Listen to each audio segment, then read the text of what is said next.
A verdade está soltando um discurso que parte do rombo de 230,6 bilhões é culpa do governo passado. De pagar o calote que foi dado, tanto em precatórios quanto nos governadores em relação ao ICMS sobre combustíveis. Vamos aos fatos. Os precatórios de 2022 foram sim postergados em parte através da PEC dos precatórios que foi aprovada pela Câmara e tudo mais. Essa medida foi tomada para sustentar o Auxílio Brasil criado durante a pandemia. Esse é o primeiro fato. O segundo fato é que o Fernando Haddad tomou a decisão, junto com o governo, de antecipar o pagamento desses precatórios postergados, que seriam pagos até 2027, para serem pagos agora em 2023. E aí a primeira pergunta que me surgiu foi, como que o governo quer antecipar esse pagamento de precatório se não havia dinheiro nem orçamento, né? Então o que eles fizeram? Pediram ajuda ao STF para fazer o seguinte, me ajuda, né, me autoriza a revogar algumas coisas feitas em 2022 em relação a esses precatórios, e a gente quer pagar esses precatórios dentro de crédito extraordinário. O que é crédito extraordinário? Quando você abre exceção dentro das dotações orçamentárias em situações de guerra, calamidade pública, etc. Assim como foi o caso, né, da pandemia.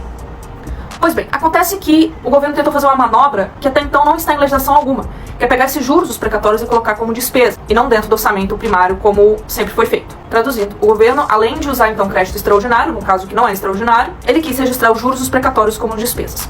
Essa parte das despesas o STF não autorizou, até porque se tivesse autorizado seria considerado contabilidade criativa, para não dizer outros termos aqui. Pois bem, o governo, vendo que já tinha assumido o pagamento dos precatórios e não conseguindo realizar seus planos em relação ao registro desses valores, teve que então arcar com compromisso e pagar os precatórios em 2023. Além desse valor, um pouco mais de 14 bilhões se referem ao ICMS, que o governo desonerou em telecomunicações, combustível em 2022. Então também teve esse valor aí como, aspas, herança. Mas aí, vamos para as contas então. Desse rombo de 230,6 bilhões, os precatórios pegam 92,4 bilhões e o ICMS compensado para os estados fica em 14,8 bilhões. Fazendo essa conta aí, sobrariam ainda para o colo de Haddad mais de 123 bilhões de reais, que soma aí mais de 1% do PIB.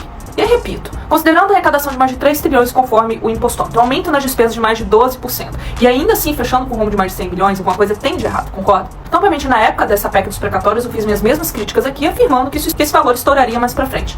Mas acontece que se tivessem pagos os precatórios, mesmo assim o governo de 2022 teria fechado as contas no azul, assim como fechou acima de 54 bilhões no azul. Ou se tivesse pago a diferença dos precatórios, fecharia ainda mais de 4 bilhões no azul também. A questão é, este governo, no primeiro ano de governo, aumentou gastos, aumentou impostos, criou vários ministérios, criou vários outros gastos desnecessários e agora quer transferir a culpa e não assumir a responsabilidade pela má gestão.